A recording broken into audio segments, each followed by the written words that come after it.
বৃহস্পতিবার সর্বসম্মতিক্রমে পাশ হয়ে গেল মালদা জেলা পরিষদের 2026-27 অর্থবর্ষের বাজেট। গত বছরের চেয়ে বাজেটে বরাদ্দ হলো 10%। সেই অনুযায়ী এদিন 233 কোটি টাকার বাজেট পেশ হয় বলে খবর। বাজেট পেশের মিটিংয়ে হাজির ছিলেন জেলা পরিষদের অতিরিক্ত জেলাশাসক শেখ আনসার আহমেদ, মালদা জেলা পরিষদের সভাধিপতি লিপিকা বর্মন ঘোষ, সহকারী সভাধিপতি রফিকুল হোসেন সহ শাসক এবং বিরোধী দলের জেলা পরিষদ সদস্যরা।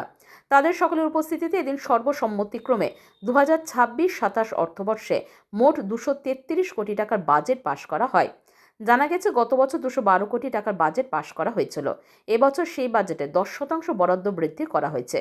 এবছরের বাজেটে শিক্ষা, স্বাস্থ্য, পানীয় জল, রাস্তাঘাট, নিকাশি নালার উন্নয়নের ওপর বিশেষ জোর দেওয়া হয়েছে, এমনটাই জানিয়েছেন জেলা পরিষদের সভাধিপতি, সহকারী সভাধিপতি সহ জেলা পরিষদের অতিরিক্ত জেলাশাসক। আজকে 2026-27 যে অর্থবর্ষ রয়েছে তার বাজেট মিটিং ছিল। আজকে 233 কোটি 5 লক্ষ সামথিং আমাদের বাজেটের ধরা হয়েছে এবং বিভিন্ন খতিয়ান থেকে, যেমন পূর্ত থেকে শুরু করে স্বাস্থ্য, পানীয় জল থেকে শুরু করে শিক্ষা, সবটা নিয়েই আমাদের এই বাজেটে ধরা হয়েছে। বিশেষ করে জোর দেওয়া হয়েছে যেহেতু গ্রাম অঞ্চলে রাস্তা, ড্রেনেজ সিস্টেম এবং পানীয় জল থেকে শুরু করে কবরস্থান, বিউটিফিকেশন, বিভিন্ন ধরনের যে সকল স্কিমগুলো রয়েছে সেগুলোর উপরে বিশেষ করে গুরুত্ব দেওয়া হয়েছে। এবং আগামী বিগত 2 বছর আমাদের বোর্ড 2023-এ গঠন হওয়ার পর থেকে বিগত বছর যেভাবে জেলা পরিষদ কাজ করে গেছে, আগামীতেও যেন আমরা কাজ করতে পারি সেই রকমভাবে আমাদের পরিকল্পনা নেওয়া হয়েছে।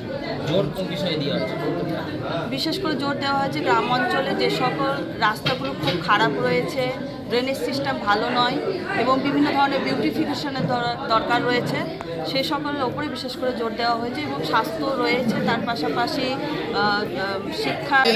আমাদের আজকে আগামী বিত্তীয় বছরের জন্য যা বাজেট আছে for the next financial year, সেটা পাস করা হয়েছে, সর্বসম্মতিতে ওটা পাস করা হয়েছে।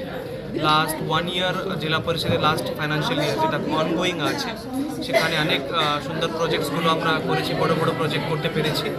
আর আগামী দিনেও আমরা আফটার ইলেকশন সুন্দর করে প্ল্যানিং করে জেলা পরিষদের কাজগুলো এগিয়ে নিয়ে যাব। লাস্ট আমরা যেটা দেখেছি 1 ইয়ারের মধ্যে জেলা পরিষদ থেকে আগে যে ছোটো ছোটো স্কিম নেওয়া হতো, যার ভ্যালু হয়তো 3 লাখ, 4 লাখ, 5 লাখ করে ছিল, সে অ্যাভারেজ ভ্যালু এখন আমরা 10 লাখের উপরে নিয়ে এসেছি। তো বড় বড় প্রজেক্ট জেলা পরিষদ থেকে এর আগামী বছরেও কিন্তু করা হবে।